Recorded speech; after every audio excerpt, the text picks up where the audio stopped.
Ya ayyuhan nasu ubudu rabbakumul ladzi khalaqakum. Hai manusia, Tuhanmu yang perlu kau sembah hanyalah Tuhan yang telah menciptakan kamu. Jangan menyembah Tuhan yang tidak pernah menciptakan kamu. Mengapa kau menyembah harta padahal dirimu lebih berharga dari harta? Kenapa kau menyembah pangkat dan jabatan padahal dirimu lebih berharga dari pangkat dan jabatan?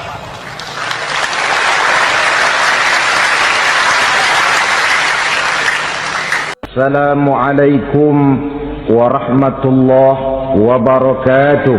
Waalaikumsalam warahmatullahi wabarakatuh. Bapak-bapak, ibu-ibu, saudara-saudara kaum muslimin rahimakumullah. Pada pertemuan yang lalu sudah saya jelaskan bahwa hidup selalu berakhir dengan kematian. Apabila datang kematian menimpa seseorang, datanglah kiamat baginya. Itu yang disebut dengan kiamat kecil. Hakikatnya mati adalah perpindahan dari kehidupan di dunia ini menuju kehidupan di alam barzakh. Menunggu kita di alam barzakh sampai datangnya saat kiamat, entah 10 tahun, entah 100 tahun, entah 1000 tahun, hanya Allah saja yang maha tahu. Adapun orang-orang beriman yang melakukan amal kebajikan dalam kehidupan di dunia ini, masa penantian yang lama di alam barzakh buat mereka sebentar saja. Tetapi bagi orang-orang kafir yang ingkar, yang tidak beriman kepada Allah, yang hidup di dunia cuma menumpuk-numpuk dosa, tentu penantian di alam barzakh akan merupakan waktu yang sangat lama. Bukankah dalam kehidupan kita waktu itu memang relatif? Contoh misalnya, bagi pemuda-pemudi yang sedang duduk asyik memadu cinta, waktu 4-5 jam saja rasanya cuma 4-5 menit, tenggelam oleh keasikan. Tapi buat orang yang berbaring di rumah sakit, meratap di balik-balik apa itu tembok derita kata lagu, di balik dinding-dinding penjara, sehari bagai seminggu, seminggu rasa sebulan, sebulan boleh jadi rasa setahun. Penantian yang sangat lama.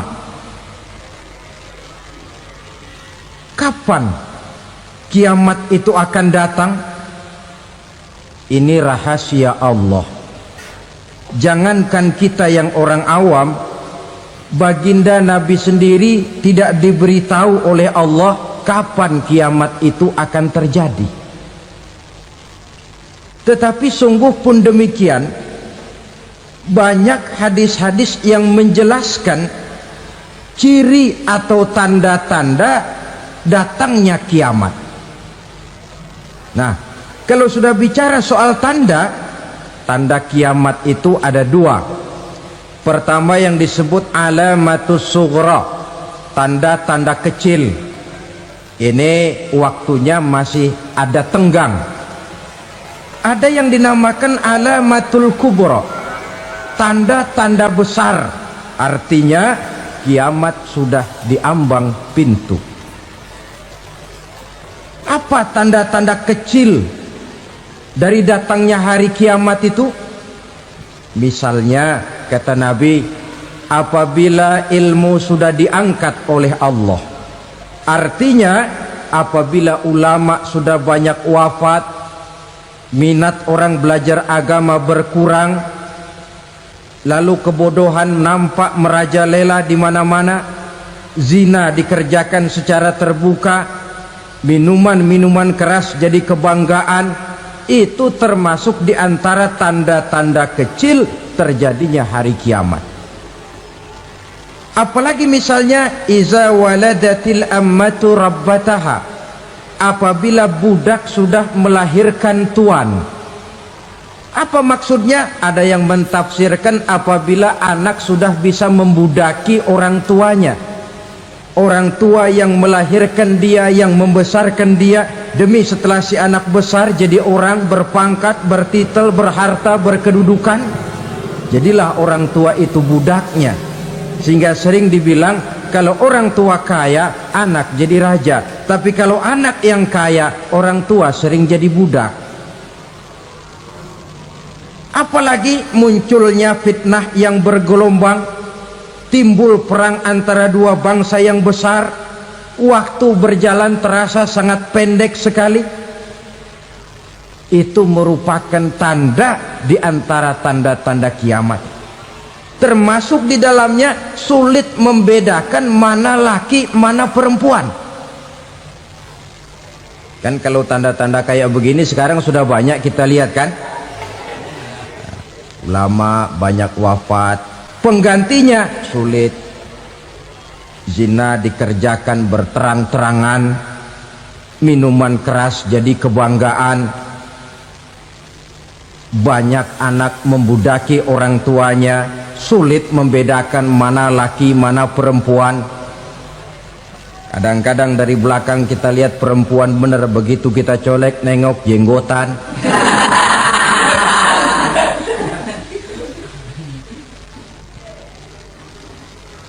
Ini termasuk tanda-tanda kecil, masih ada tenggang sampai akan terjadinya kiamat itu.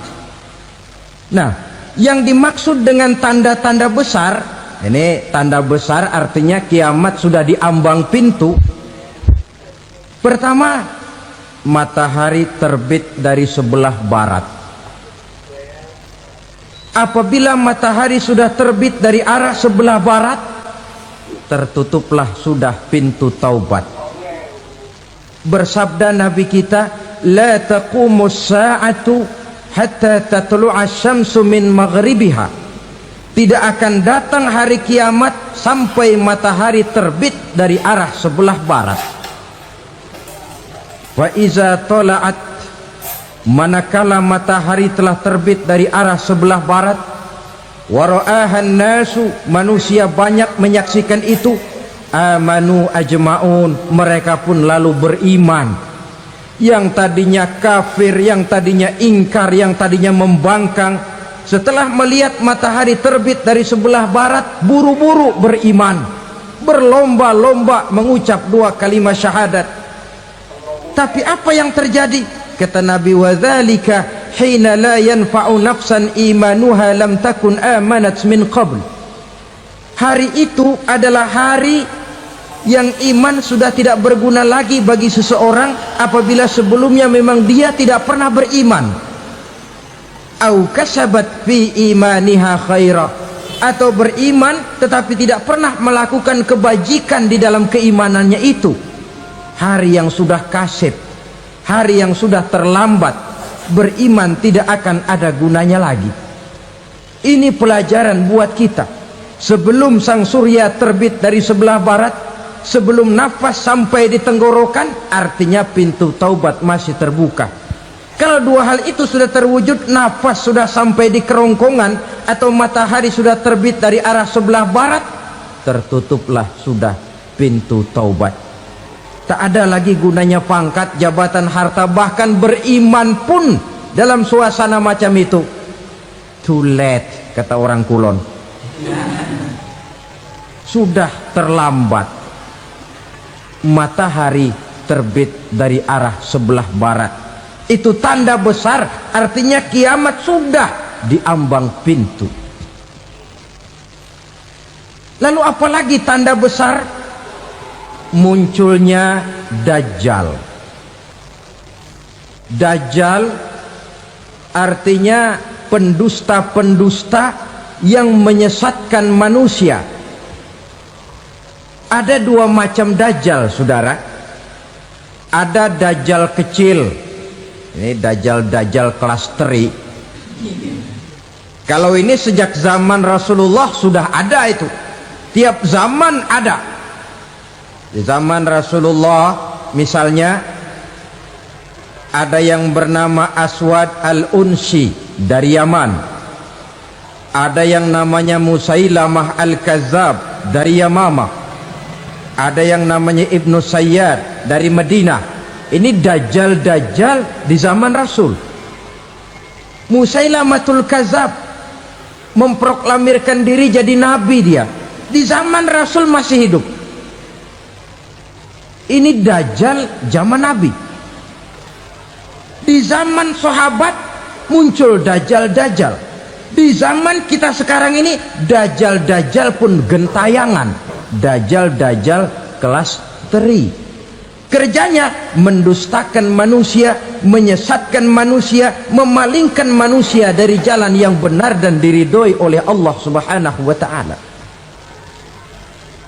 Adapun yang merupakan tanda besar dari datangnya kiamat, dajjal-dajjal kelas kakap, pembohong-pembohong besar yang menyesatkan masyarakat manusia berpaling dari jalan Allah mengikuti jalan mereka.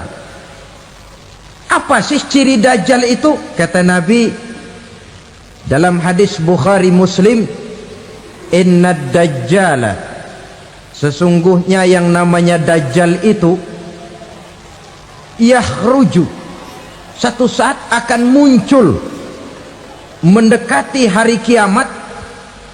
Wa inna ma'ahu ma'an, si dajjal ini membawa air. Wa naran, dan juga membawa api. Dua simbol. Di tangan yang satu dia bawa air, di tangan yang satu dia bawa api. Wa ammal ladzi yarahu an-nasu ma'an fanarun, adapun yang orang banyak lihat air, hakikatnya adalah api. Yang dilihat api, hakikatnya adalah air. Oleh sebab itu, kalau api yang ditawarkan, ambillah air. Kalau air yang ditawarkan, pilihlah api. Maksudnya apa ini? Ini bahasa simbol, saudara-saudara. Dajjal bicaranya seolah-olah untuk kepentingan manusia, menawarkan surga. Surga yang dia tawarkan hakikatnya neraka. Hai manusia, kalau kau mau bahagia, jangan dekat-dekat dengan agama. Sholat itu tidak efektif dan efisien, tidak produktif dari segi ekonomi itu. Menghadiri majelis taklim cuma buang-buang waktu. Tahajud, tasbih, tahlil, baca Quran, apa itu? Pekerjaan mubazir saja. Hidup ini cuma sekali, masa yang cuma sekali, manfaatkan dengan sebaik-baiknya. Mumpung, dibawanya sifat mumpung, tetapi dalam pengertian yang sangat negatif. Bicaranya seolah-olah untuk kepentingan manusia, tetapi sebenarnya menjerumuskan manusia. Menawarkan air tapi sebenarnya api, menawarkan api tapi hakikatnya air. Buat apa kamu sholat? Buat apa kamu bayar zakat? Buat apa kamu puasa? Surga yang dicanangkan dajjal hakikatnya neraka. Neraka yang digambarkan dajjal pada dasarnya adalah surga. Jadi memutarbalikkan fakta itu kerjaan dajjal. Yang hak jadi batil, yang batil dibilang hak, yang benar jadi salah, yang salah malah jadi benar. Tuntunan disuruh jadi tontonan, tontonan malah menjadi tuntunan. Itu pekerjaan dajjal profesinya. Zamannya Nabi Adam, dajjalnya kan iblis. Betul? Betul. Apa sih gang kerayuan iblis itu? Allah setelah menciptakan Nabi Adam kan bilang, Adam, kau dan istrimu Hawa tinggal di surga ini. Seluruh fasilitas yang ada di surga persilahkan kau nikmati. Satu yang tidak boleh, jangan coba-coba dekati pohon khuldi. Dekat saja jangan, apalagi sampai memetiknya. Datang dajjal yang namanya iblis ini. Adam, kamu tahu nggak kenapa tidak boleh makan buah khuldi? Ya nggak tahu, pokoknya saya dilarang. Bodoh kamu Dam. Khuldun artinya kekal. Kalau kamu makan itu buah, kau akan kekal di surga buat selamanya. Allah tidak kepengen, maka dilarang kamu makan buah khuldi. Kalau kau ingin kekal di surga Adam, makan saja. Saya bicara begini ini untuk kepentingan kamu Adam. Ini kan ciri-ciri Dajjal. Bicaranya sih seolah-olah untuk kepentingan Nabi Adam, hakikat sebenarnya menjerumuskan Nabi Adam supaya ingkar dan melanggar larangan dari Allah Subhanahu wa ta'ala. Jadi setelah muncul Dajjal, timbul kekacauan-kekacauan di masyarakat. Banyak yang terpengaruh, terpedaya dan terpesona, termasuk mereka yang memproklamirkan diri jadi nabi, mereka yang memproklamirkan diri jadi rasul di zaman sesudah Rasulullah wafat. Itu adalah Dajjal. Maka saya ingatkan, kalau di zaman kita sekarang ini ada orang ngaku jadi nabi, ada orang ngaku jadi rasul, biar bahasa Arabnya kental, Quran hafal, hadis ribuan hadis hafal, biar pakai serban sampai menyengser ke tanah, bahasa Arabnya fasih, tapi dia mengaku jadi nabi, jadi rasul. Kita umat Islam wajib tidak percaya, wajib untuk tidak percaya.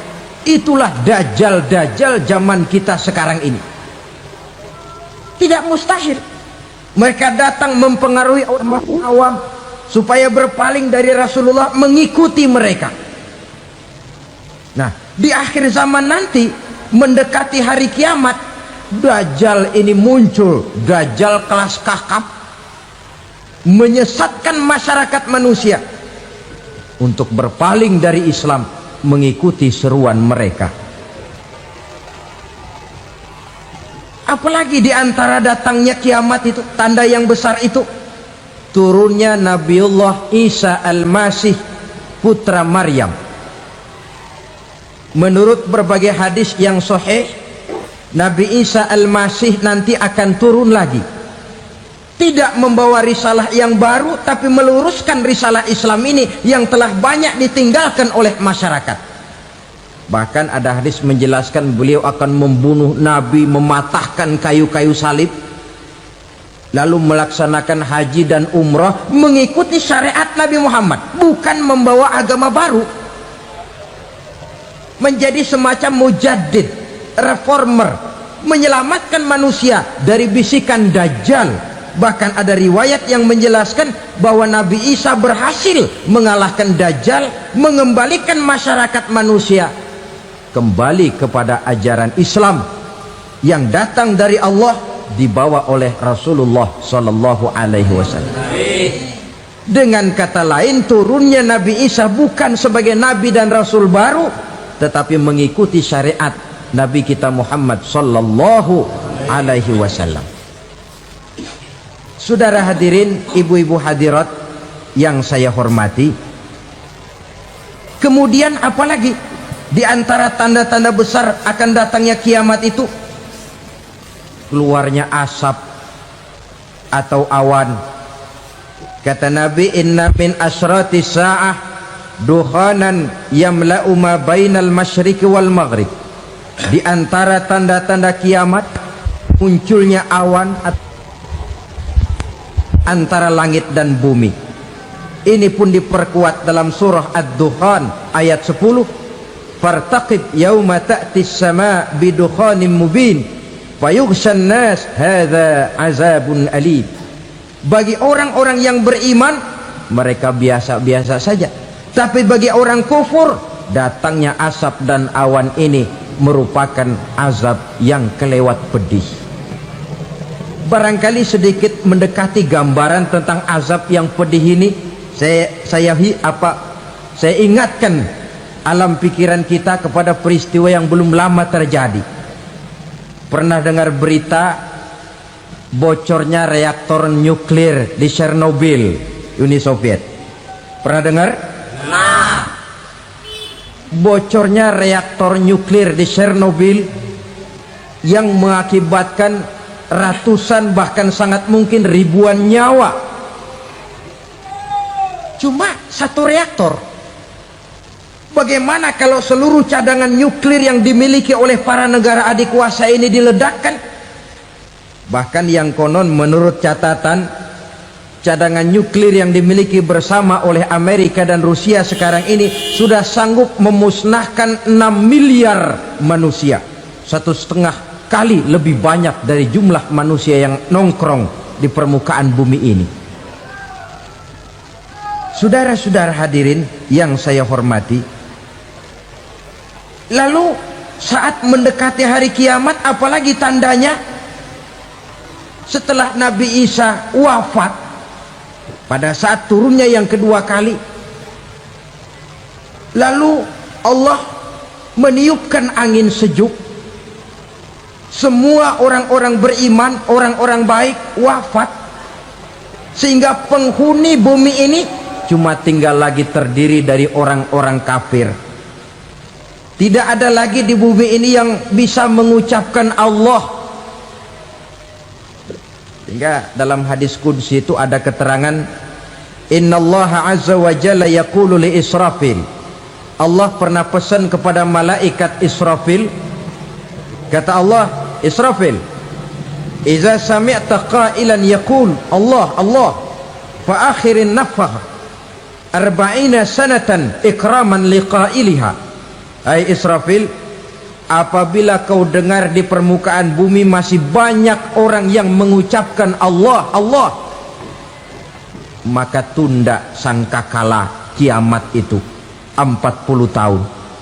Untuk apa? Ikraman liqailiha, menghormati orang yang mengucapkan Allah Allah itu. Wah, jadi karena sekarang masih banyak yang mengucapkan Allah, besar hatilah kita, masih jauh kiamat itu. Tapi jangan lupa, kiamat pribadi, kiamat kecil itu yang gak kita sangka-sangka. Ajal datang mencabut nyawa, itu kiamat pribadi, dan itu yang pasti kita hadapi, dan itu yang membuat kita tidak boleh bersikap main-main di dalam kehidupan sekarang ini. Saudara hadirin yang saya hormati, tidak ada lagi orang-orang muslim, seluruh penduduk dunia ini kafir. Lalu terciptalah struktur sosial yang berlandaskan prinsip hidup semau gue. Bakal terjadilah prinsip di mana yang kaya menyantap yang miskin, yang kuat menindas yang lemah. Hidup sudah bagaikan di rimba belantara, berlaku hukum rimba, siapa yang kuat dia yang menang, siapa yang lemah menjadi mangsa.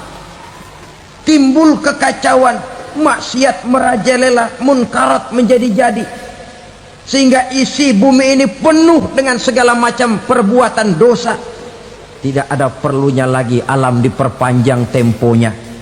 Datang saat yang sudah dijanjikan oleh Allah Azza wa Jalla, maka terjadilah yang disebut kiamat kubra, kiamat besar, kiamat ancur-ancuran.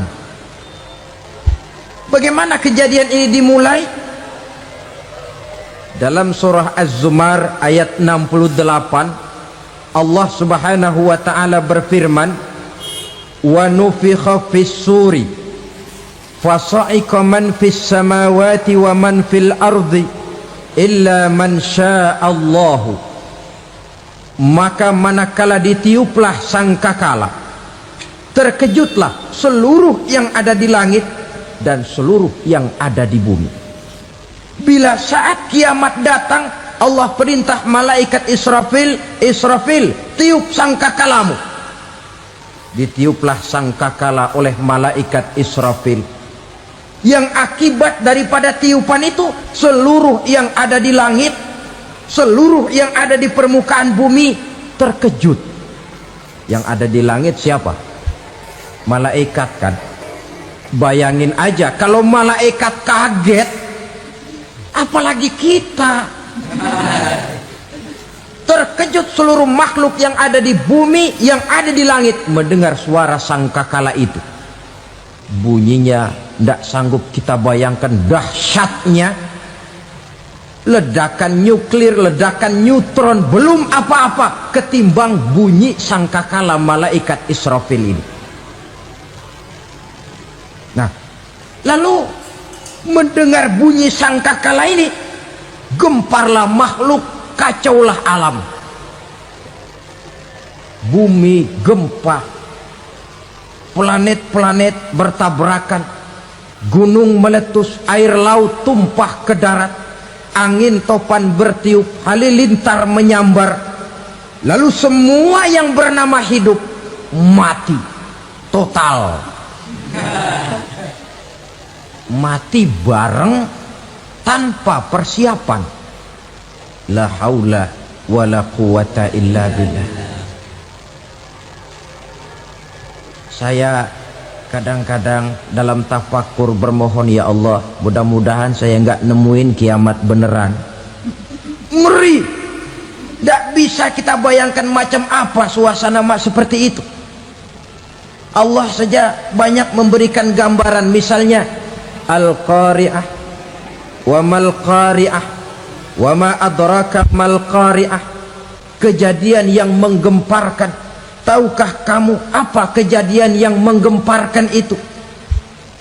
Yauma yakunun nasu kal farasil mabsus wa takunul jibalu kal ihnil manfus.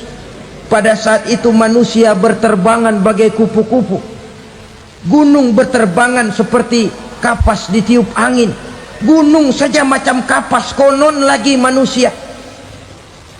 Kematian total, mulai semut sampai gajah mati, jin mati, iblis mati, malaikat mati.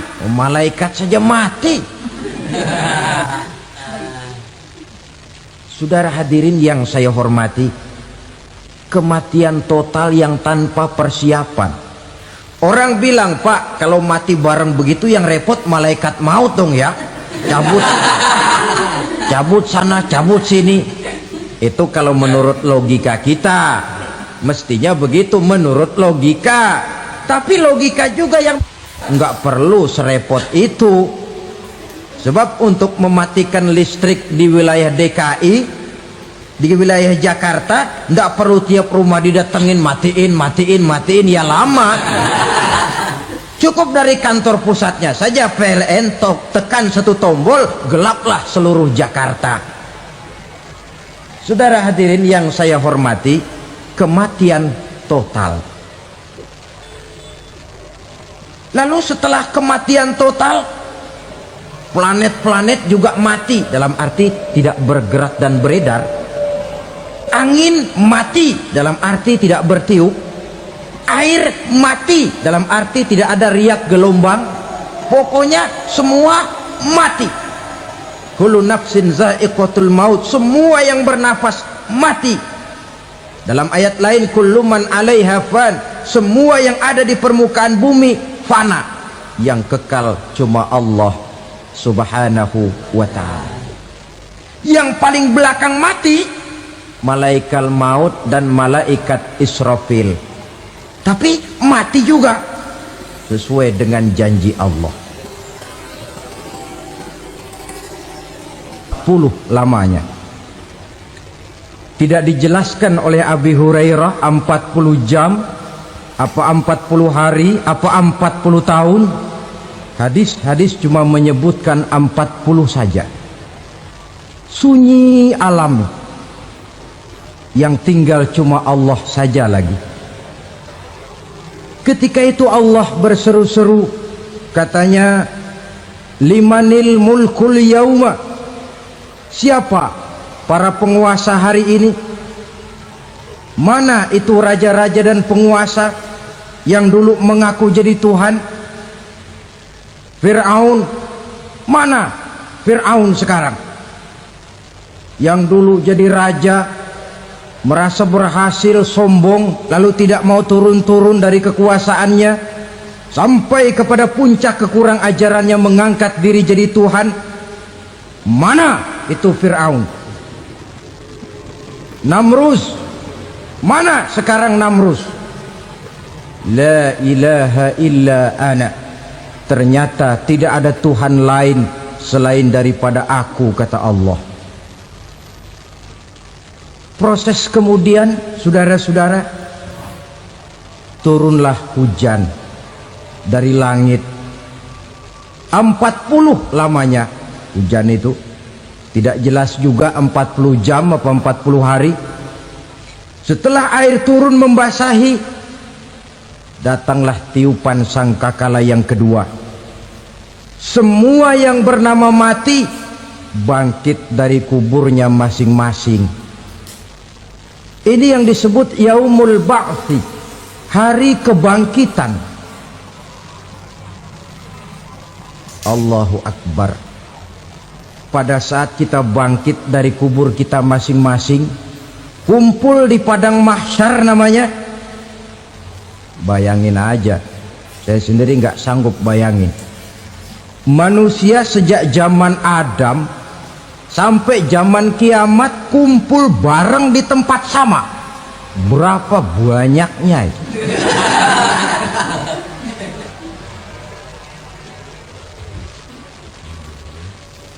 Dan yang luar biasa menurut satu riwayat, pada saat bangkit itu, Masya Allah, roman muka kita berubah, disesuaikan dengan amalan kita waktu di dunia ini. Barang siapa yang waktu di dunia amalannya itu amalan tikus, di akhirat nanti dia bangkit dari kubur, mukanya seperti muka tikus. Gagah betul badannya, tapi mukanya seperti tikus. Kenapa? Amalannya waktu di dunia seperti amalan tikus. Apa amalan tikus itu? Suka ngegeragoti barang yang sudah disimpan rapi-rapi. Orang sudah simpan uang rapi-rapi, simpan perhiasan rapi-rapi, digeragoti oleh tikus. Maling-maling, pencoleng-pencoleng, koruptor-koruptor, itu nanti di akhirat nanti kita lihat mukanya seperti muka tikus. Oh, ini waktu di dunia suka nyolong, hanya seperti muka tikus. Barang siapa yang waktu di dunia ini amalannya itu amalan macan, dia akan bangkit nanti mukanya seperti muka macan. Apa amalan macan? Macan itu amalannya menang-menangan. Orang yang mau menang saja nggak mau mengalah. Coba lihat di hutan, kenal hutan nggak? Di hutan, raja hutan di mana-mana pasti macan, betul kan? Betul. Padahal hutan belum pernah bikin pemilihan umum. Tapi macan tidak peduli ada pemilihan umum apa tidak, pokok saya raja. Sebab apa? Macan jadi raja itu bukan karena benar, tapi karena kuat jadi raja. Setelah dia jadi raja, rakyat hutan yang mesti dilindungi malah dimakan oleh raja macan. Kambing rakyat hutan dimakan oleh macan. Ayam rakyat hutan dimakan oleh macan. Itu nanti kita lihat di akhirat itu mukanya seperti muka macan, gagah betul. Lalu barang siapa yang di dunia ini amalannya itu seperti amalan anjing, nanti dia punya muka seperti muka anjing. Apa amalan anjing? Pertama, anjing itu kalau disuruh jaga rumah, dia tidak bisa membedakan mana maling mana tamu.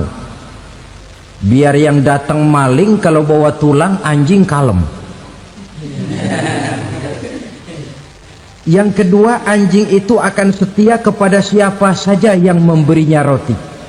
Siapa yang memberinya roti, itulah majikannya. Apa kata majikannya pasti dia laksanakan. Soal benar atau salah dia tidak peduli. Setelah anjing dapat roti, dia tidak punya pilihan lain kecuali bilang, abdi mah kumaha juragan wae ayeuna mah.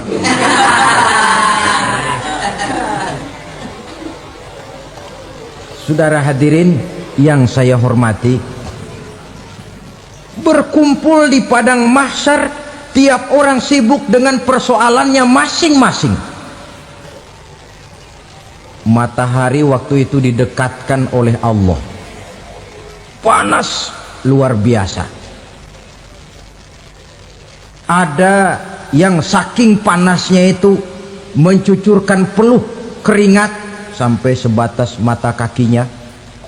Ada yang keringatnya sampai sedengkulnya, ada yang keringatnya sampai sepusatnya, ada yang keringatnya mengalir sampai sebahunya, ada yang kelelap oleh keringatnya sendiri, sementara orang di sampingnya nggak apa-apa. Bergantung lagi amalan dia waktu di dunia ini. Saudara-saudara, sebagian orang dalam kepanikan padang mahsyar berombong-rombong datang mereka menghadap Nabi Adam. Ya Adam, anta abal bashar. Hai Adam, Tuhan adalah bapak moyang manusia. Kami sebentar lagi akan disidang, dimintakan pertanggungan jawab. Tolonglah kami, hai Adam. Kata Nabi Adam, jangankan nolongin sampean, saya sendiri tanggung jawab di hadapan Allah ketika dulu tidak boleh makan khuldi, saya serobot. Sudahlah, urus diri masing-masing saja, nafsi.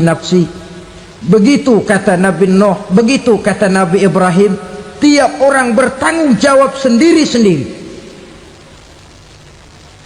Ketika itulah saudara-saudara, nikmatnya menjadi umat Nabi besar Muhammad sallallahu alaihi wasallam. Sebab apa?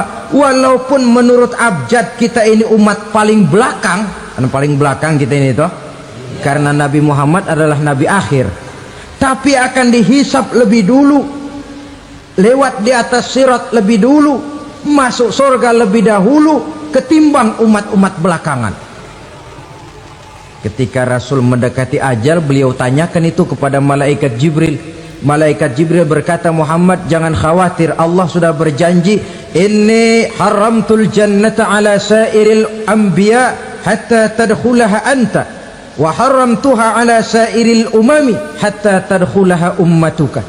Surga aku haramkan buat seluruh nabi kecuali kalau engkau Muhammad sudah masuk ke dalamnya, dan surga aku haramkan buat seluruh umat kecuali kalau umatmu Muhammad sudah masuk ke dalamnya. Logikanya, walaupun menurut abjad kita umat paling belakang, bakal dihisap paling dulu, lewat di atas sirat paling dulu, masuk surga paling dulu, kalau mampir ke neraka juga paling ya resiko. Jangan mau enaknya aja paling dulu. Saudara hadirin yang saya hormati, setelah masa kebangkitan itu jangan dikira begitu bangkit langsung diperiksa, masih menunggu menanti ribuan tahun perhitungan padang mahsyar untuk sampai kepada proses yang disebut yaumul hisab, hari perhitungan.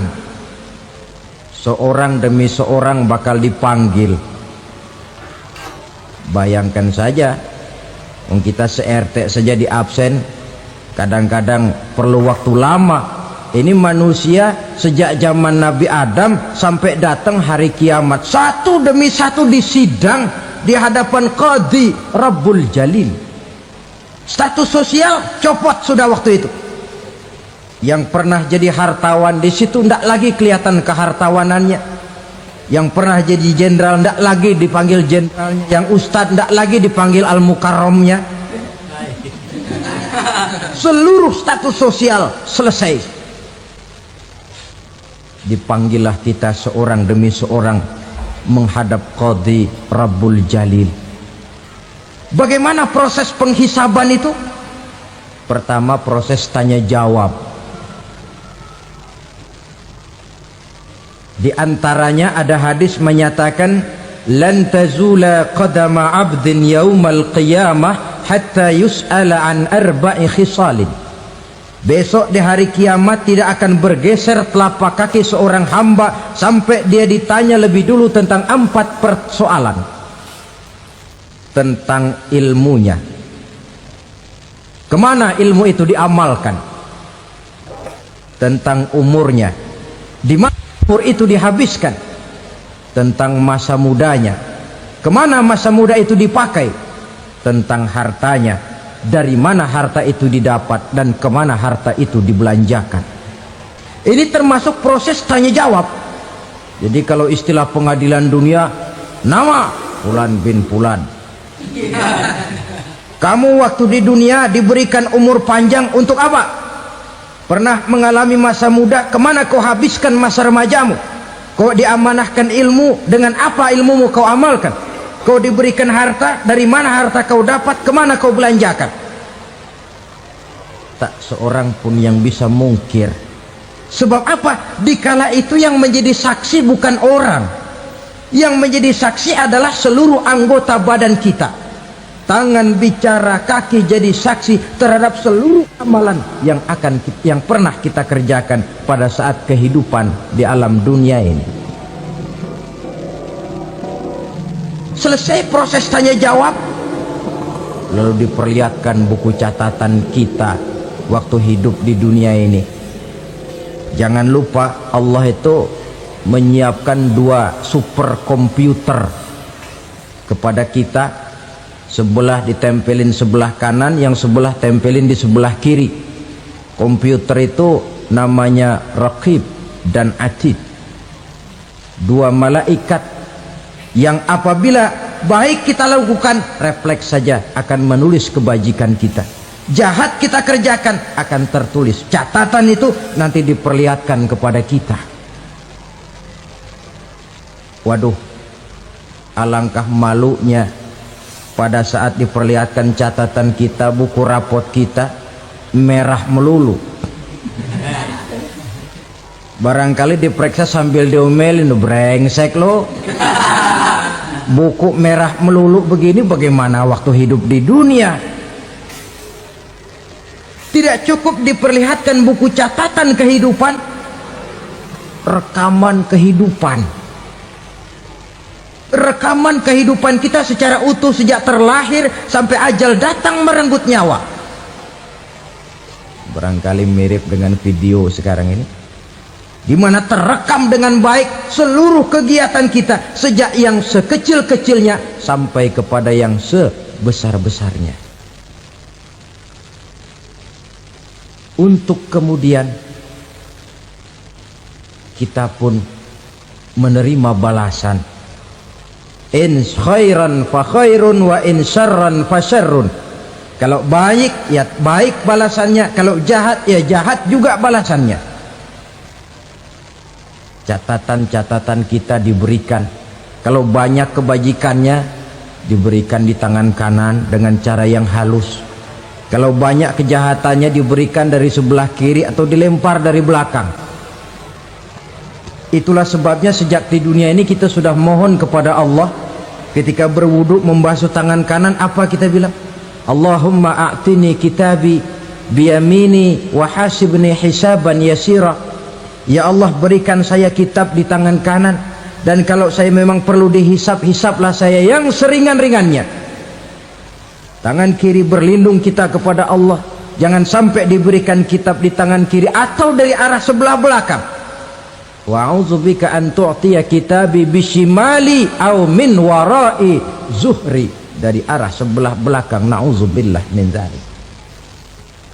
Setelah selesai lewat proses penghisaban, lewat mizan, timbangan, maka yang sudah selesai dihisab itu bergeraklah menuju sirat, jembatan yang terbentang menuju surga melalui neraka.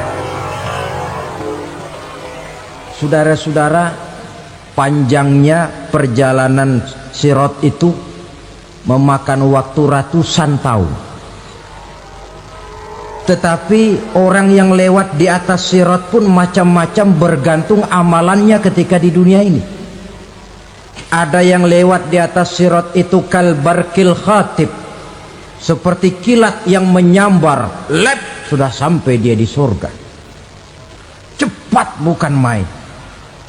Ada yang lewat di atas sirat itu seperti orang lari-lari. Ada yang lewat di atas sirat itu seperti orang jalan biasa. Ada yang sambil merangkak, ada yang sambil ngesor, ada yang sambil gelayutan, ada yang selamat sampai ke ujung ke surga, ada yang tergelincir jatuh masuk ke dalam neraka, bergantung amalannya dalam kehidupan di dunia sekarang ini. Tiap kita akan melewati yang namanya sirat ini. Saudara-saudara kaum muslimin yang saya hormati, dengan demikian mereka yang selamat melalui sirat sampai ke terminal akhir surga, mereka yang ketika dihisab ternyata banyak kejahatannya daripada kebaikannya, mereka singgah di dalam neraka. Nah, adapun orang-orang yang beriman menurut ayat Quran dan hadis Nabi itu nanti ada bermacam-macam. Ada orang beriman itu yang dimasukkan surga. Ada orang beriman itu yang dimasukkan ke dalam surga. Ada orang beriman itu yang disebut penduduk surga. Kenapa lain-lain, Pak? Karena waktu di dunia amalannya juga lain-lain. Ada orang beriman yang masuk surga. Ini paling murah tiketnya. Mau masuk surga? Kata Nabi begini, ma min abdin qala la ilaha illallah thumma mata ala dhalik illa dakhalal jannah. Kalau seorang hamba sudah mengucap dua kalimat syahadat, dia yakin dengan kebenaran kalimat itu sampai matinya, orang itu akan masuk surga. Abi Dzar yang waktu itu diajak bicara heran, ya Rasul kok gampang betul? Iya, walaupun orang itu mencuri, iya, walaupun orang itu berzina, iya, biar dia mencuri, biar dia berzina, kalau dia sudah mengucap dua kalimat syahadat, dia yakin dengan kebenaran kalimat itu sampai matinya, itu orang akan masuk surga. Jadi masuk surga cukup dua kalimat syahadat, yakin sampai mati, masuk surga. Itu perkara masuk. Tapi kalau pertanyaannya diterusin, masuknya kapan, Pak? Nah, ini lain lagi urusannya. Sebab ada yang masuknya itu langsung, ada yang mampir dulu. Di sana tempat cuma dua, kalau tidak surga, neraka. Mau ke surga tapi mampir dulu, yang mampirnya jelas di neraka. Kenapa? Dalam hadis qudsi ada riwayat, nanti itu di akhirat, setelah Allah selesai mengatur penduduk surga masuk surga, yang neraka masuk neraka, Allah berkata kepada malaikat Malik, malaikat Malik, labaik ya Allah, itu bajingan-bajingan tengik, manusia-manusia durjana yang waktu di dunia tidak mau sujud, jauh dari ulama, gemar melakukan yang munkarat dan maksiat, hidup di tengah masyarakat selalu jadi bibit keonaran, kufur, sudah masuk neraka semua. Sudah ya Allah. Nah, kalau sudah, coba sekarang kamu masuk, Malik. Saya, iya, masuk neraka. Mau apa ya Allah? Kata Allah, akhriju minan nar man kana fi qalbihi misqala habatin min khardalin min iman. Kau masuk neraka, cari di dalam neraka orang-orang yang ada imannya walaupun kecil sebesar biji zarah, angkat mereka keluar. Masuk malaikat Malik ke neraka, cari orang yang ada imannya, korek-korek. Ya repot, udah pada gosong. Yang ada imannya diangkat ke atas, yang ada imannya diangkat ke atas, lalu dimandikan di Nahrul Hayat, namanya sungai kehidupan di akhirat nanti. Cakep lagi rupanya, bersih lagi wajahnya, apel di hadapan Allah. Kata Allah, bagaimana mas? Kapok nggak sampean? Kapok ya Allah. Nah, kalau kapok, idhab fadkhulil jannah, pergi masuk surga sana. Berangkat mereka ke surga, ketemu sama teman-temannya yang udah sampai lebih dulu, yang nggak pakai mampir lagi. Terjadi dialog. Kata teman-temannya yang udah pada nyampe duluan, Mas, iya, emang baru sampai? Saya baru sampai. Memang mampir di mana dulu, Mas? Kita sudah lama sampai di surga. Saudara buka surah Al-Muddatsir ayat 34-35. Masalakakum fis saqar? Kenapa kamu mampir di neraka Saqar? Qalu lam naku minal musallin.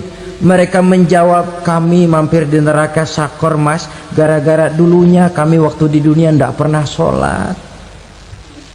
Ndak pernah sholat? Ndak pernah. Kan rumahnya dekat masjid. Cuma dekat doang, Mas. Sholat mah enggak saya. Nggak pernah ngasih makan fakir miskin, nggak pernah hadir di majelis taklim, pendeknya nggak pernah melakukan kebajikan, maka saya pun mampir di neraka Saqar. Untung betul saya punya iman, Mas, sedikit. Waktu hidup di dunia dulu saya pernah mengucap 2 kalimat syahadat, sekali-kalinya waktu mau kawin. Masya Allah. Untung saja kawin, kalau nggak kawin polos.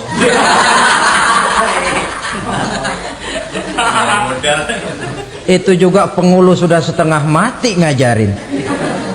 Asyhadu alla, asyaduaan, asyaduaan.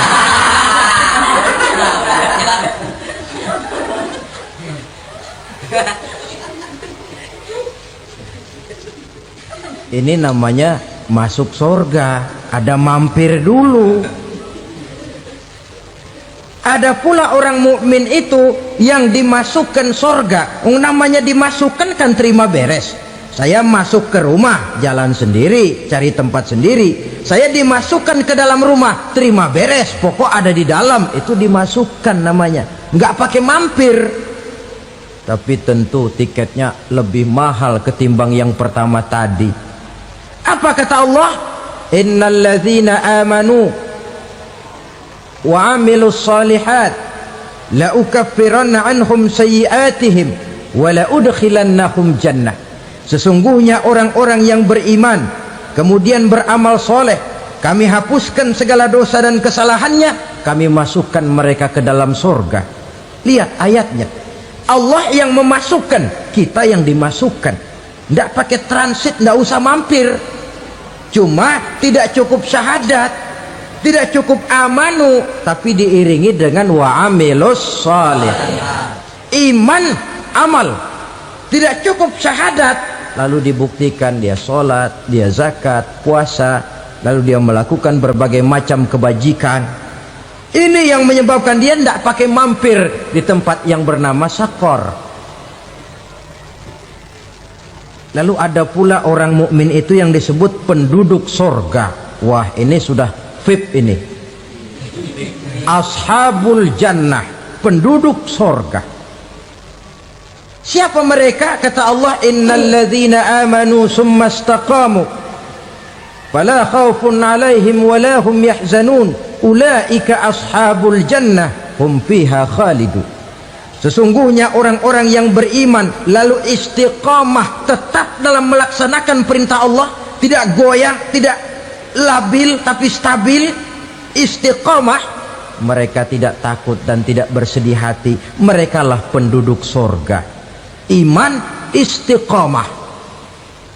Tidak punya duit, sembahyang. Banyak duit, sembahyang. Miskin, sembahyang. Kaya, tetap sembahyang. Istiqamah. Kadang orang kalau susah rajin ke masjid, banyak duitnya ngelihat masjid melengos. Waktu miskin hamba Allah, setelah kaya jadi hamba harta. Bergeser, tidak ada nilai istiqomahnya. Saudara-saudara, dengan begitu penduduk neraka itu dua. Ada penduduk permanen, ada penduduk yang semi permanen. Yang semi permanen orang-orang beriman yang mempunyai dosa besar. Mereka masuk ke neraka untuk menerima azab sesuai dengan dosanya. Bila selesai masa azab itu, mereka akan diangkat untuk ditempatkan kembali ke dalam surganya Allah Subhanahu wa ta'ala. Nah, dikala itulah saudara-saudara, ada yang disebut syafaat dari Rasulullah Sallallahu Alaihi Wasallam. Tapi tentu jangan lupa, syafaat ini ibarat kain menambal dia. Kita punya kain bolong-bolong sedikit, syafaat yang menambal. Solat kita ada kurang dikit, sedekah kita ada campur riak dikit, amalan kita ada tidak karena Allah dikit, kita berharap syafaat. Jadi biarlah kain masih bolong-bolong, yang penting punya kain. Tapi kalau kainnya tidak ada, yang ditambal apanya? Solat tidak, puasa tidak, zakat tidak, berharap syafaat saja. Ya, terlalu berlebihan itu. Saudara hadirin yang saya hormati, apabila selesai proses penghisaban, proses penghitungan, maka dikala itulah manusia terbagi dalam dua kelompok besar. Fariqun fil jannah wa fariqun fis sa'ir. Sekelompok orang-orang beruntung yang masuk ke dalam surga, dan sekelompok lagi masuk ke dalam neraka. Akan memakan waktu untuk menceritakan sifat surga dan neraka, tapi insya Allah pada kesempatan pertemuan lain saya sampaikan. Namun sebagai gambaran umum cukuplah saya sampaikan sebuah hadis qudsi. Allah jelaskan, a'dadtu li'ibadiyas salihin ma la 'ainun ra'at wa la uzunun sami'at wa la khatara fi qalbil bashar. Aku sediakan buat hamba-hambaku yang soleh, yang tidak pernah terlihat oleh mata, tidak pernah terdengar oleh telinga, dan belum pernah terdetik dalam hati manusia. Jadi kenikmatan surga belum pernah dilihat mata, belum pernah didengar telinga, belum pernah terdetik dalam hati. Pedihnya azab neraka belum pernah terlihat mata, belum pernah terdengar telinga, belum pernah terdetik dalam hati. Saudara hadirin yang saya hormati, oleh karena itu sebagai uraian akhir daripada kiamat ini, marilah sama-sama kita memanfaatkan hidup dengan sebaik-baiknya supaya jangan timbul penyesalan di hari kemudian nanti. Mudah-mudahan kita seluruhnya diselamatkan Allah dari azab neraka dan mendapat surga dan ridhonya. Sekian dan demikianlah pertemuan kita kali ini. Ini watak munafik. Kalau dilihat Islam menguntungkan, rame-rame teriak Islam. Ketika diminta berjihad, diminta berkorban, diminta zakat, rame-rame mengundurkan diri. Saya bangkrut pak, saya miskin pak, saya pailit pak. Mental itu dalam awal-awal Baqarah dijelaskan. Kullama adha'a lahum masyaw fih wa idza adlama alaihim qamu. Kalau terang mereka berangkat, kalau gelap mereka mandek. Itu ciri orang munafik beragama. Kalau Islam menguntungkan, rame-rame teriak Islam. Ketika diminta berjihad, berkorban, berjuang, rame-rame mengundurkan diri. Membentuk kualitas sumber daya manusia dengan menanamkan nilai-nilai keimanan, membebaskan dari ketergantungan kepada benda. Ya ayyuhan nasu u'budu rabbakumul ladzi khalaqakum. Hai manusia, Tuhanmu yang perlu kau sembah hanyalah Tuhan yang telah menciptakan kamu. Jangan menyembah Tuhan yang tidak pernah menciptakan kamu. Mengapa kau menyembah harta padahal dirimu lebih berharga dari harta? Kenapa kau menyembah pangkat dan jabatan padahal dirimu lebih berharga dari pangkat dan jabatan?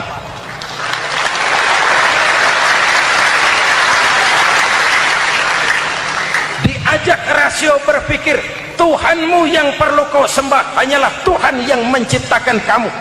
Dan Tuhan yang menciptakan kamu itu Tuhan yang lam yalid walam yulad, yang laisa kamislihi syai'un, dan itulah Allah Subhanahu wa ta'ala. Kalau kepada syirik jali, syirik yang terang-terangan, insya Allah tidak. Nyata-nyata menyembah berhala, tidak. Nyata-nyata menyembah pohon, tidak. nyata-nyata berkeyakinan Tuhan lebih dari satu? Tidak. Tapi kita sering terjebak pada syirik kecil, syirik khafi, syirik yang tersamar. Saya sejak pakai cincin ini, jangankan anak gadis, nenek-nenek ngelihat saya cincin. Jangankan anak gadis, nenek-nenek lihat saya lemes cincin. Ini saya sejak ada perkutut rumah ini dagang lancar perkutut. Ini Ramadan, bulan penempaan nilai-nilai keimanan. Misi utama Quran menegakkan tauhid, memerangi kemusyrikan, membebaskan manusia dari ketergantungan kepada benda. Dari situ kualitas sumber daya manusia dimulai. Saya sering ungkapkan, selama ini sistem pendidikan kita cuma mengisi otak, bukan membentuk watak. Otak diisi segala macam ilmu, tapi hati kosong, agama rapuh, akhirnya moral rendah. Muncul manusia-manusia yang pintar, cuma sayang tidak benar. Indonesia kita bangkrut, Indonesia kita terpuruk, Indonesia kita sakit sekarang ini, kan ulahnya orang-orang yang pintar tapi tidak benar.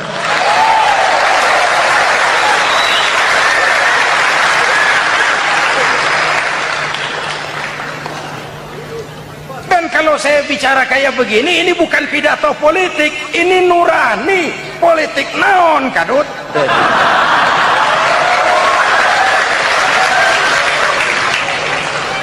Ini nurani, ini tanggung jawab sebagai anak bangsa. Manusia bersuku-suku, ya. Manusia berbangsa-bangsa, memang itu diakui oleh Al-Quran. Min dzakari wa untha wa ja'alnakum syu'uban wa qabaila. Kami ciptakan kamu dari laki-laki dan perempuan. Kami jadikan kamu bersuku-suku dan berbangsa-bangsa. Apa tujuannya? Agar kamu saling mengenal satu dengan yang lain.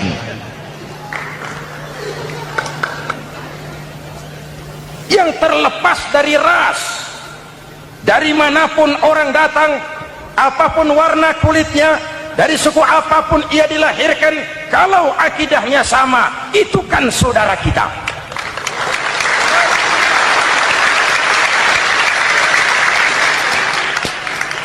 Seperti di masjid, kita tidak peduli dari mana kita datang. Yang datang dari kidul, madep ngulon mang. Yang datang dari sebelah lor, madep ngulon mang.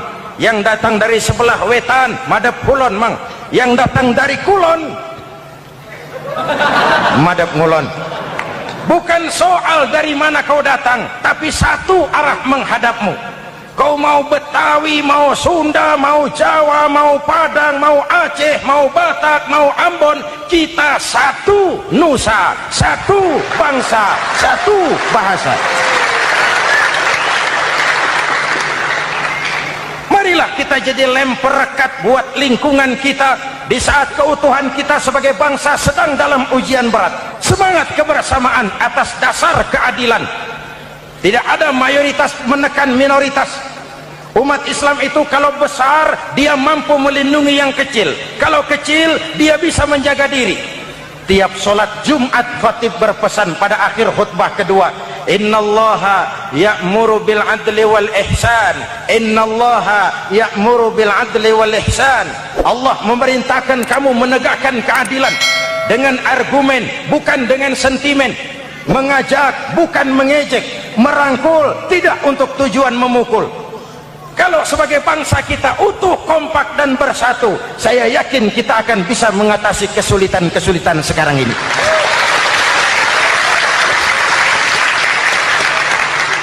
Kan kita prihatin kadang-kadang tawuran antar desa, antar RT, antar RW, antar kecamatan, sampai antar elit di atas. Makanya saya ulang lagi pesan ini, kalau elit di atas tawuran, jadilah penonton yang baik. Saudara-saudara kaum muslimin yang saya cintai, Kita prihatin, kita seakan tercabut dari akar budaya kita sebagai bangsa. Kenapa kita yang berfalsafahkan Pancasila, kenapa kita yang berketuhanan yang Maha Esa tiba-tiba jadi beringas dan brutal? Muhammad Toha teriak takbir ngadepi Belanda, Bung Tomo teriak takbir ngadepi Belanda, ayeuna takbir ngadepi batur sadulur salembur. Nanaonan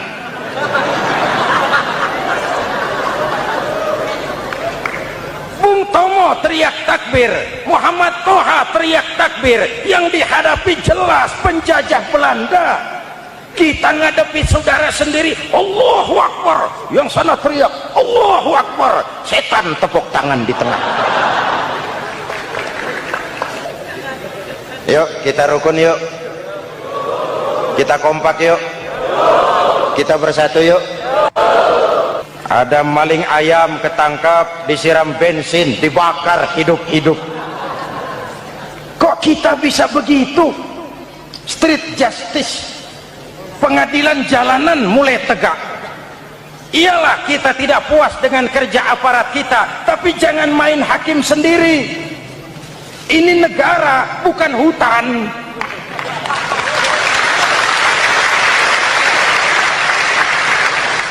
Jangan mencegah kemunkaran dengan menegakkan kemunkaran baru. Oleh hal-hal yang sepele yang mestinya kita bisa mencari jalan keluar dengan baik. Ayo luruskan saf, rapatkan barisan, satukan langkah, tautkan hati. Kita satu umat yang satu, diikat oleh Al-Quran. Hanya dengan kebersamaan kita akan mampu menata hari esok yang lebih baik atas dasar keadilan dan kebenaran. Al-Quran membebaskan manusia dari gaya hidup sekuler. Quran mengingatkan, awas bung, ada hidup sesudah mati, ada akhirat sesudah dunia. Lebih untung orang yang percaya akhirat daripada yang tidak. Paling tidak hidupnya normatif. Contoh, saudara yakin akhirat ada, lalu saudara hidup baik-baik, menjauhi yang munkar, meninggalkan yang haram, saudara sujud, puasa, jihad, lalu saudara mati. Setelah mati ternyata akhirat tidak ada ruginya. Paling kurang kita sudah dicatat sebagai orang baik. Sebaliknya, saudara tidak percaya sama akhirat, lalu hidup seenaknya, judi, mabuk, zina, nipu orang, korupsi, tenggelam dalam kemunkaran, lalu mati. Setelah mati ternyata akhirat ada. Baik, kemana anjen? Lebih untung orang yang percaya akhirat ketimbang yang tidak. Hidupnya ada rem. Iya pak, saya kepengen banyak uang, tapi kalau main judi nanti di akhirat bagaimana? Iya, saya kepengen jadi orang kaya, tapi kalau korupsi, nipu orang, buka peternakan tuyul, nanti di akhirat bagaimana? Gaya hidup yang berkeseimbangan. Ada hidup sesudah mati dan ada akhirat sesudah dunia. Yang keempat, Quran membebaskan manusia dari belenggu kebodohan. Quran ayat yang pertama turun sudah berkata, Iqra, baca, kamu jangan jadi bodoh. Kebodohan menimbulkan kemiskinan, kemiskinan mendekatkan kepada kekufuran. Quran mengangkat harkat, derajat dan martabat kaum wanita. Sebelum Quran turun, sebelum Islam datang, nasib wanita sangat menyedihkan. Dilahirkan hanya untuk melahirkan.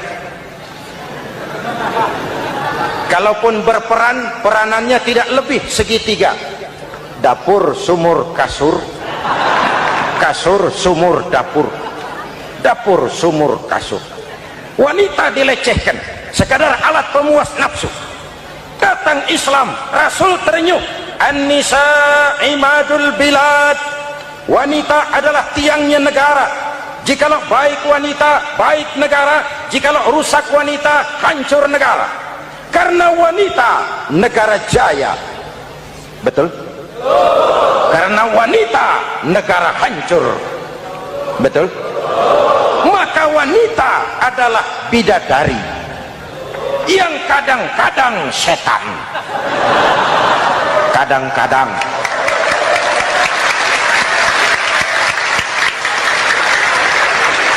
Karena yang hadir di sini bidadari semua.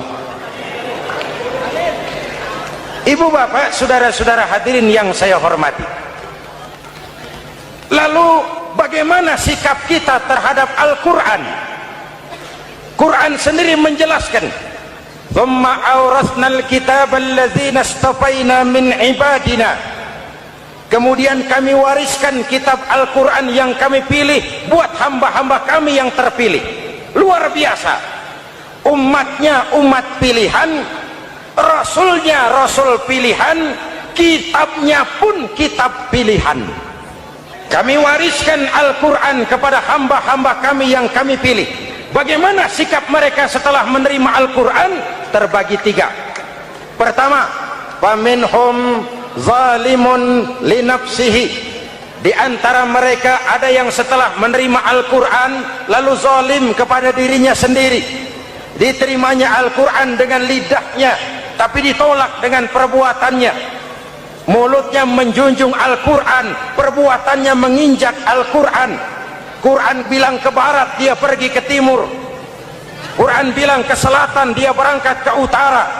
Quran bilang haram, dia terjang. Quran bilang halal, dia tidak mau. Orang seperti itu tidak zalim kepada Allah, tapi zalim kepada dirinya sendiri. Apakah mudah-mudahan kita yang termasuk golongan ini, amin. Yang kedua, wa minhum muqtasid. Di antara mereka ada yang menerima Quran 50-50,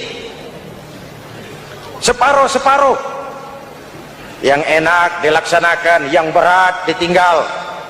Padahal pada sisi lain Quran mengajarkan masuklah ke dalam Islam secara total, kafah, jangan separuh-separuh.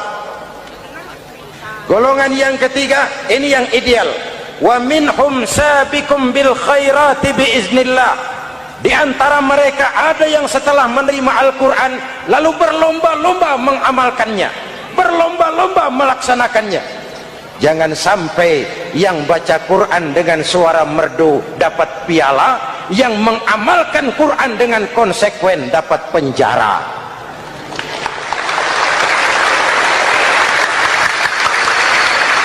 Itu ironi, itu menyedihkan, itu memilukan, dan itu memalukan. Pilihan terserah kita. Satu hadis Rasulullah mengajarkan begini, man ja'alal qur'ana amamahu qadahu ilal jannah wa man ja'alal qur'ana khalfahu saqahu ilan nar. Siapa yang meletakkan Quran di depannya, dijadikannya Quran sebagai imam, Quran akan membimbing dia ke surga, surga dunia, lebih-lebih surga akhirat. Sebaliknya, siapa yang meletakkan Quran di belakang, dibelakanginya ajaran Quran, Quran akan mendorong dia ke neraka, neraka dunia, lebih-lebih neraka akhirat. Quran imam apa makmum? Kita makmum apa imam? Makmum ikut imam apa imam ikut makmum? Makmum ikut imam. Jikalau Quran adalah imam, jikalau kita adalah makmum, ke barat kata Quran, ke barat kita berangkat. Ke timur kata Quran, ke timur kita menuju. Halal kata Quran, itu yang kita ambil.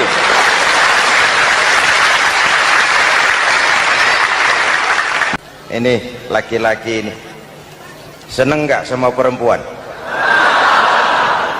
Normal. Kalau nggak seneng saya ragu-ragu. Perempuan seneng nggak sama laki-laki?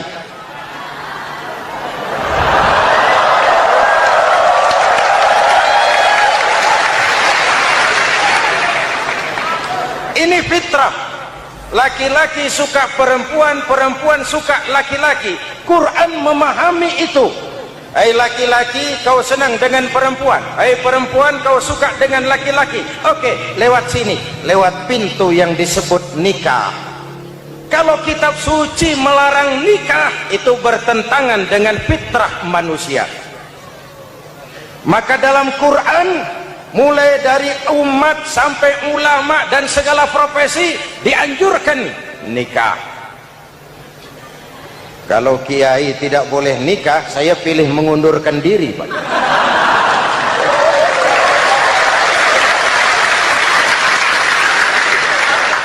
Itu bertentangan dengan fitrah. Lagian mubazir dikasih perabotan nggak dipakai.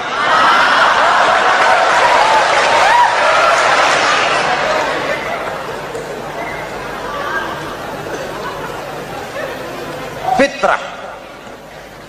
Contoh lagi, manusia perlu makan.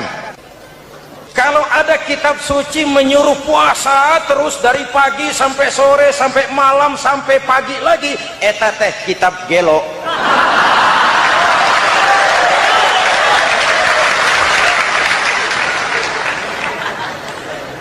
Quran sesuai dengan fitrah, puasa mulai dari imsak sampai datang waktu maghrib. Puasa ngebleng dari pagi sampai sore sampai malam merusak kesehatan. Malam berpuasa boleh bergaul dengan istri. Kenapa? Fitrah. Kalau siang tidak boleh, malam tidak boleh, sebulan penuh panas kepala.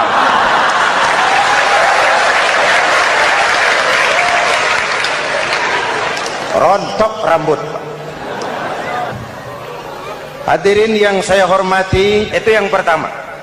Yang kedua, kita yakini Quran sebagai kitab suci karena isinya tidak saling bertentangan, konsekuen, konsisten.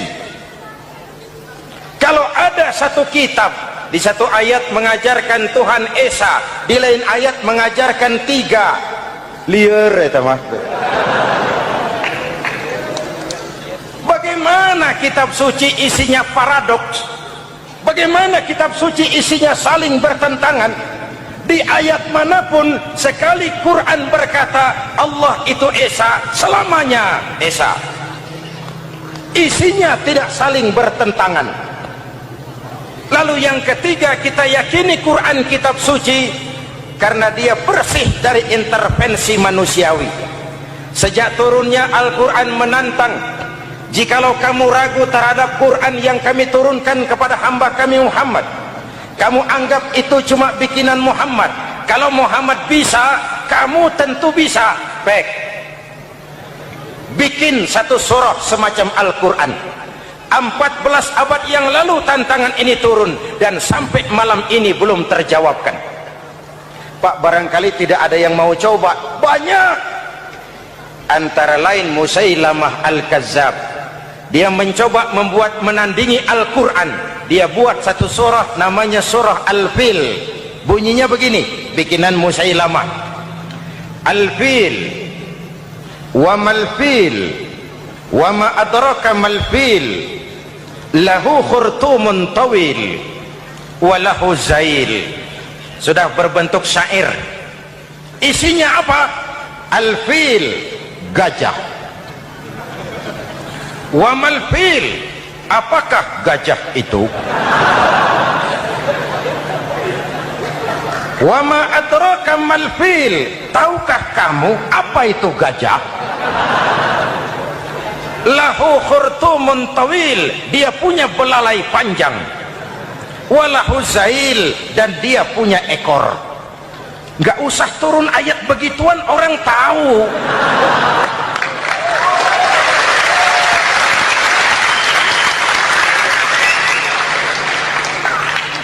Kalau redaksi mendekati, maka isi jauh panggang dari api. Kitab suci bersih dari campur tangan manusiawi. Maka Al-Quran, ke bahasa apapun dia diterjemahkan, naskah aslinya tetap ikut. Dia boleh diterjemahkan ke bahasa Sunda, bahasa Jawa, bahasa Padang, bahasa Inggris, bahasa Jerman, bahasa Belanda, naskah aslinya tetap ada. Kenapa? Bahasa ke bahasa perbedaannya sering frontal. Kalau dari gelas menjadi gelas, eta mah caket. Dari lamp menjadi lampu, itu masih serumpun. Tapi cokot Sunda dengan cokot Jawa itu jauh bedanya. atos Sunda dengan atos Jawa itu jauh. Ulama Sunda sama ulama Jawa nggak pernah akur kalimat atos ini.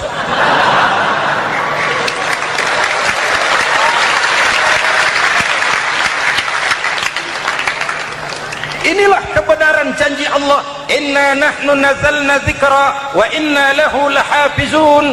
Kami yang turunkan Al-Quran, kami yang akan menjaganya. Ribuan orang hafal Al-Quran.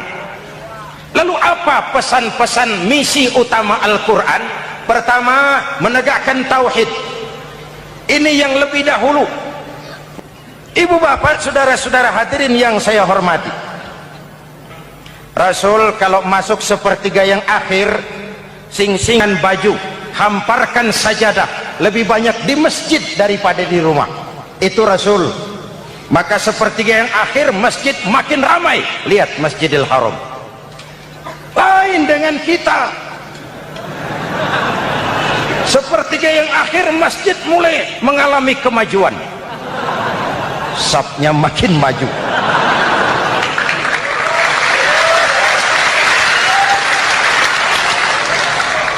Pasar ramai, terminal beludak. Padahal sepertiga yang akhir itu puncak. Padahal di situ nilai tambah. Dan anggap ini Ramadan terakhir yang diberikan Allah kepada kita. Kenapa? Memang tidak ada jaminan tahun depan ketemu Ramadan lagi.